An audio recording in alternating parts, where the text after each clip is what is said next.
नमस्कार और स्वागत है आपका। इस चैनल को प्लीज सब्सक्राइब करें और अपने दोस्तों के साथ भी शेयर करें। अच्छा, कभी सोचा है कि एक उड़ता हुआ रॉकेट और एक पेड़ से गिरता हुआ सेब दोनों आखिर किस एक ही नियम को फॉलो करते हैं?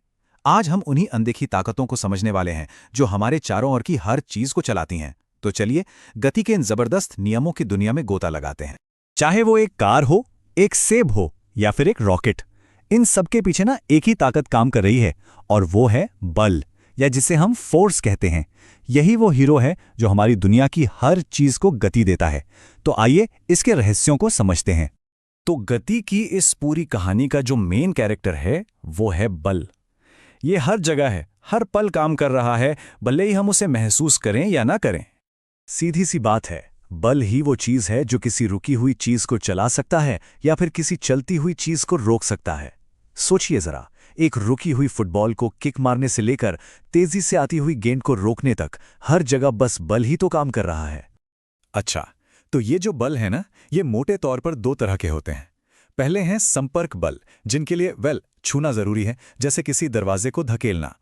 और दूसरे हैं असंपर्क बल, जो बिना छुए ही अपना काम कर देते हैं, जैसे धरती की ग्रेविटी जो सेब को अपनी ओर खींचती है।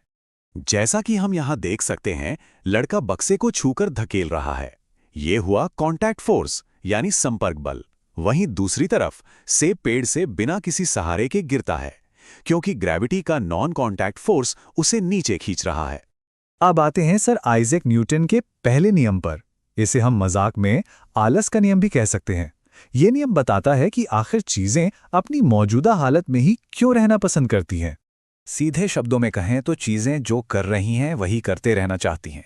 अगर कोई चीज रुकी है तो वो रुकी रहना चाहती है, अगर चल रही है तो चलती ही रहना चाहती है।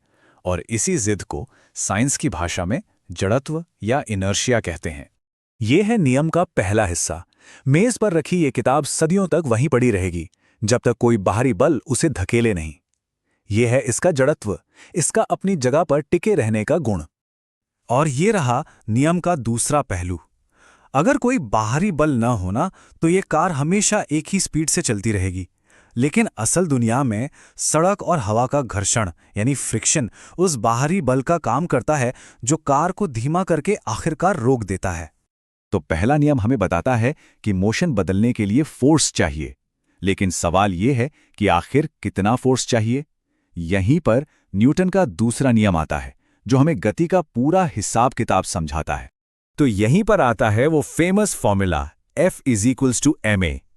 F है बल, m है वस्तु का द्रव्यमान यानी उसमें कितना सामान है, और a है त्वरण यानी उसकी स्पीड कितनी तेजी से बदल रही है। आसान भाषा में कहें तो जितना जोर से धक्का देंगे उतनी ही तेजी से स्पीड बढ़ेगी। इसे ऐसे समझिए, अगर आप किसी शॉपिंग कार्ट को हल्के से धकेलते हैं तो वो धीरे धीरे चलेगी, लेकिन अगर आप उसी पर अपनी पूरी ताकत लगा दें तो वो एकदम से तेजी से आगे बढ़ेगी।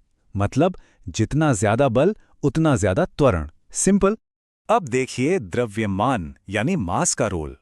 अगर आप एक ही बराबर ताकत से एक छोटी साइकिल और एक भारी कार को धकेलें तो क्या होगा? जाहिर है हल्की साइकिल ज्यादा तेजी से आगे बढ़ेगी।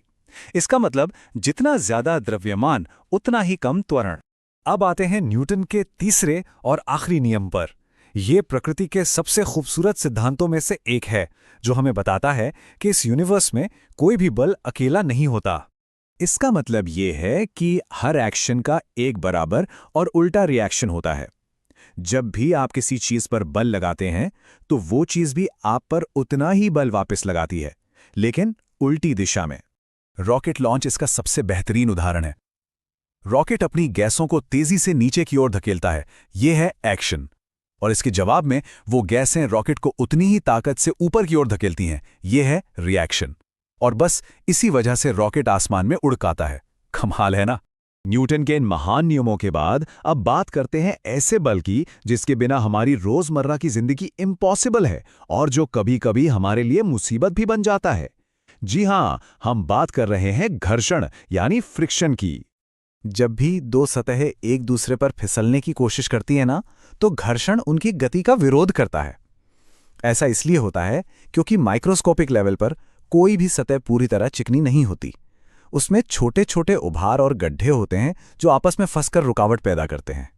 और घर्षण भी कई तरह का होता है, जैसे स्थैतिक घर्षण, जो भारी अलमारी को पहली बार हिलाने से रोकता है, सर्पी घर्षण, जो बर्फ पर फिसलते हुए महसूस होता है, लोटने घर्षण, जो गाड़ी के पहियों पर लगता है, और तरल घर्षण, जिसे पानी में तैरते समय महसूस किया जा सकता है।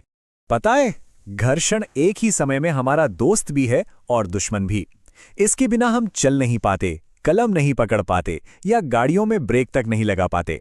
लेकिन यही घर्षण मशीनों के पुर्जों को घिस देता है और हमारी एनर्जी भी बर्बाद करता है। इसीलिए हमने घर्षण के बुरे असर को कम करने के लिए कई स्मार्ट तरीके खोजे हैं, जैसे मशीनों में तेल या ग्रीस लगाना, पहियों में बॉल बेयरिंग का इस्तेमाल करना और गाड़ियों को खास एरोडायनामिक डिजाइन देना। ये सभी तरीके घर्षण को काबू में रखने के लिए ही हैं। तो अगली बार जब आप चलें तो याद रखिएगा कि आप घर्षण की वजह से ही आगे बढ़ पा रहे हैं। ये एक ऐसा बल है जो हमें धीमा भी करता है और आगे भी बढ़ाता है। देखने के लिए बहुत बहुत धन्यवाद। अगर आपको ये जानकारी पसंद आई हो तो इस तरह की और भी नई वीडियोस के लिए चैनल को सब्सक्राइब करना ना भूलें।